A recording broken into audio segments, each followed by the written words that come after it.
안녕하세요.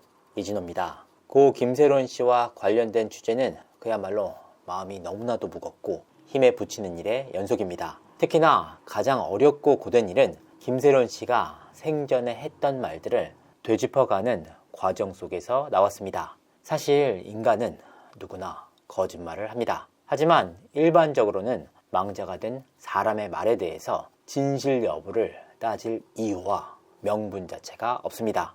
누구든 편히 안식할 권리가 있기 때문입니다. 하지만 이번 케이스는 달랐습니다. 그 말 한마디로 인해 억울한 이들이 생겼기 때문입니다. 저는 부득이 이번 사건을 취재해 나가면서 김세론 씨가 생전에 했던 말들을 하나하나 따져봐야 했습니다. 그래야 16살이던 2015년 11월부터 2021년 7월 7일까지 김수현 씨와 만났다라는 김세론 씨의 카톡에서 나온 주장의 진위를 파악할 수 있기 때문입니다. 문제는 고인이 했던 말과 실제 사실 자체가 달랐던 케이스가 적지 않았다는 겁니다. 가장 대표적인 사례가 고인이 미성년자 시절의 사귀었다는 연예인들에 대한 취재였습니다. 고인이 생전에 지인들에게 사귀었다라고 직접 밝힌 이들을 상대로 취재를 이어갔습니다. 하지만 뜻밖에도 고인이 생전에 했던 말과 사실 자체가 달랐던 케이스들이 적지 않았습니다. 김세론 씨와 사귀지 않았다는 사실에 대해서 증빙 자료를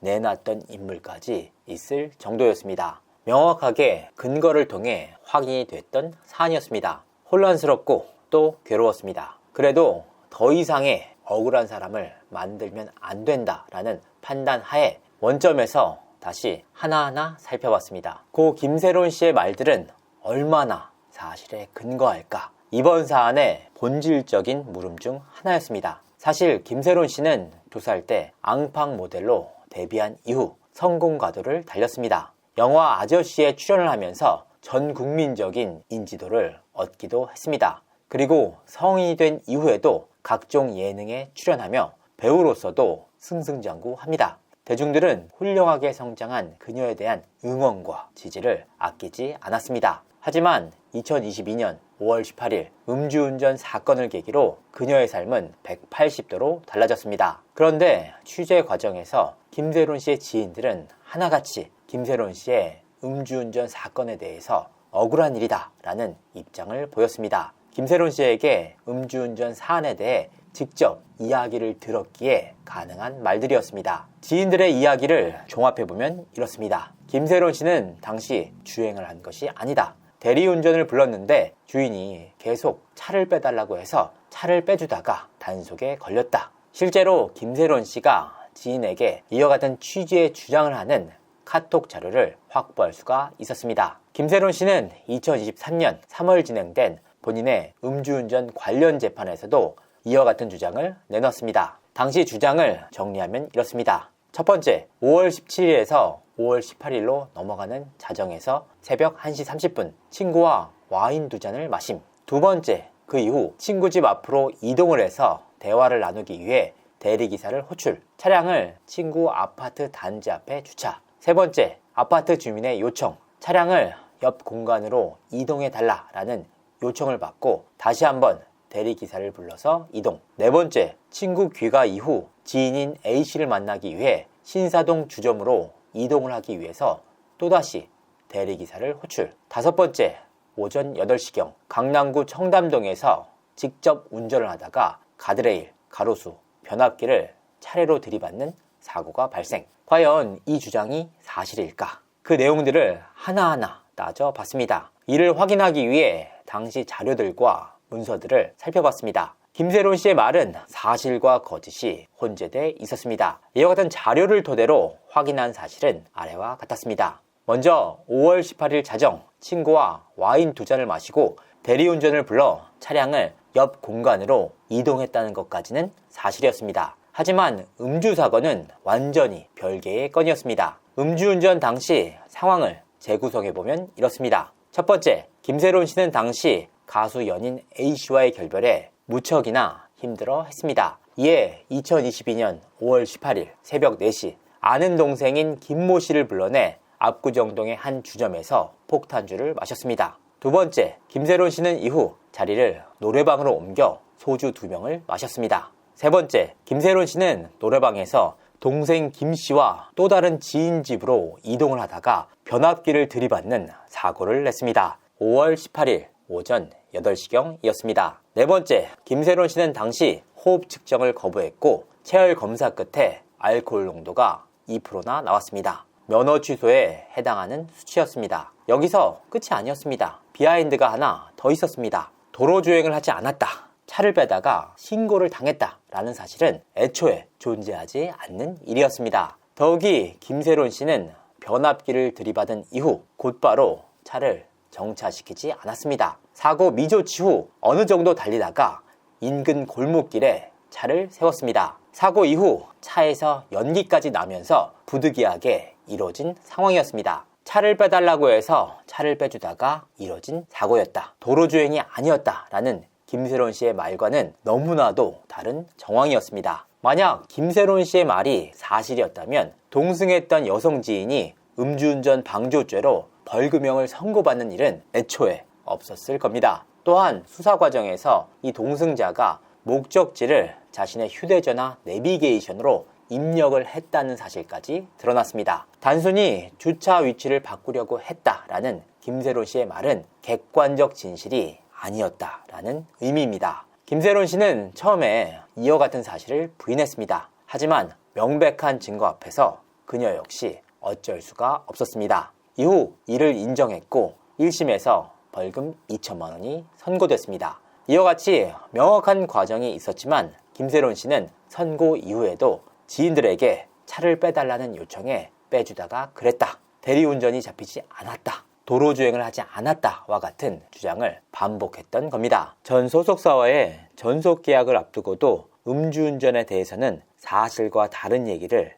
했던 정황이 드러났습니다. 너무나도 마음이 무겁고 안타깝습니다. 애초에 이 일은 파묘되지 않았어야 합니다. 하지만 고인이 생전에 했던 말이 마치 100%의 사실처럼 퍼져나가 누군가가 억울한 일을 당하는 일이 벌어졌기에 부득이 모든 사안들을 있는 그대로 시청자분들에게 알릴 수밖에 없었던 겁니다. 그리고 이 일의 모든 발단은 김세론 씨가 2024년 3월 25일 준비했던 입장문으로부터 시작이 됩니다. 2015년 11월부터 2021년 7월 7일까지 김수현 씨와 사귀었다. 이 사진은 2016년도에 찍은 사진이다. 저는 2021년 7월 7일 헤어졌다는 말과 2016년도에 찍힌 사진이다 라는 주장에 대해서 사실 검증을 진행한 바가 있습니다. 확인 결과 해당 사진은 2019년 이후에 찍혔던 사진이었고 2021년 7월 7일경 역시 김세론 씨가 새롭게 만나던 가수 A씨와의 만남이 겹치는 시기였습니다. 김세론 씨가 순애보처럼 김수현 씨만 그리워했다라는 가로세로 연구소의 김세희 씨의 주장과는 상당한 괴리가 있었다라는 의미입니다. 대한민국은 지난 한 달간 광기에 차 있었습니다. 김세희 씨의 일방적인 주장에 따라 미성년자 그루밍이다, 김수현 씨가 미성년자 시기에 김세론 씨와 만났다라는 주장이 기정사실화됐습니다. 이와 같은 폭로로 인해 김수현 씨는 출연 중이던 프로그램에서 하차를 했고 수백억 원에 달하는 위약금을 물처지가 됐다라는 기사가 쏟아졌습니다. 물론 매번 선동을 하는 김세희 씨라고 할지라도 합당한 근거를 내놨다면 믿지 않을 이유가 없습니다. 문제는 김세희 씨가 미성년자 당시라고 주장을 했던 사진들이 모두 성인 이후의 사진으로 드러났다는 겁니다. 이게 미성년자라고 얘기했습니까? 우리가 간우다 침대 지네도 창피하니까 허위 주장해놓고 내가 미성년자 얘기 안 한 거 그것도 명시해놨어. 또 동문서답을 하고 있습니다. 자, 또 다음 볼까요? 네. 뭐야 이게? 이게 이 영상 때 한 얘기인가? 뭔 소린지를 모르겠어요. 자, 그러니까 얘가 지금 어거지로 지금 뭘 자꾸 뒤집어 씌우려고 하니까 참. 자, 또 다음 볼까요?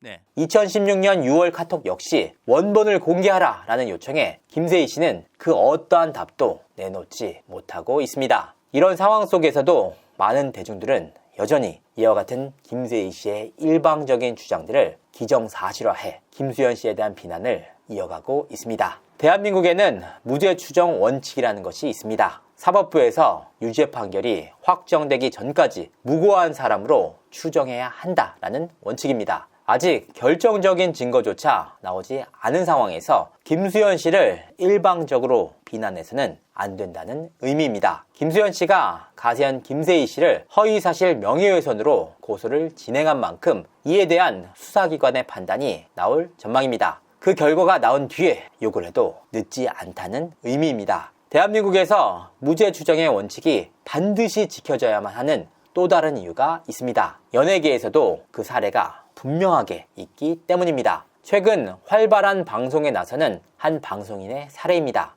2005년 당시 한 여성을 성폭행한 혐의로 재판에 넘겨져 1심에서 2년 6개월의 실형을 받았습니다. 35세였던 이 방송인은 당시 20세 여성을 성폭행했다라는 혐의를 받았습니다. 이 피해자 여성은 캐나다 교포 출신으로 이 방송인이 운영하는 PC방의 알바생이었습니다. 당시 민법상 미성년자였다는 말이 나오는 인물이기도 합니다. 두 사람의 나이차는 무려 15살에 달했습니다. 하지만 피의자가 된 이 방송인은 너무나도 억울해했습니다. 당시 결혼을 약속한 여자친구도 있었고 실제로 함께 호텔에 이동한 것은 사실이지만 몸이 말을 듣지 않았다라는 주장을 일관되게 했습니다. 그나마 불행 중 다행인 게 제가 그때 폭탄주 막 80잔씩 먹고 담배도 한 두세 가 폈어요, 하루에. 그러다 보니까 몸이 말을 안 들었어요. 그래서 사실은 그때 그 친구와 그런 관계가 성립이 안 됐죠. 또 탈모약도 먹고. 결국 이와 같은 억울함은 2심 항소심을 통해 뒤집혔습니다. 2심 재판부에서는 두 사람이 관계를 한 사실 자체는 인정이 되지만 성폭행은 증거 불충분으로 무죄를 선고하는 판결이 나왔던 겁니다. 이어진 대법원의 판결 역시 마찬가지였습니다. 물론 이 과정 속에서 피해자 여성이 이 방송인이 공탁한 공탁금을 가져갔고 해당 방송인이 합의를 제안했다는 사실까지 드러났습니다. 이 인물은 당시에 위기를 딛고 최근 활발한 유튜브 활동에 나서고 있습니다. 법적 결론이 나오기 전까지는 무죄 추정의 원칙이 반드시 지켜져야 한다라는 사실을 몸소 보여준 인물입니다. 바로 권영찬 씨가 당시 사건의 주인공입니다. 지금의 저와 김수현 씨의 폭로를 주도적으로 이끌어 가시는 분이기도 합니다. 권영찬 씨가 몸소 보여줬던 무죄 추정의 원칙, 김수현 씨 사태에서 역시 신중할 필요가 있다는 의미입니다. 진실은 더디지만 반드시 밝혀집니다. 감사합니다.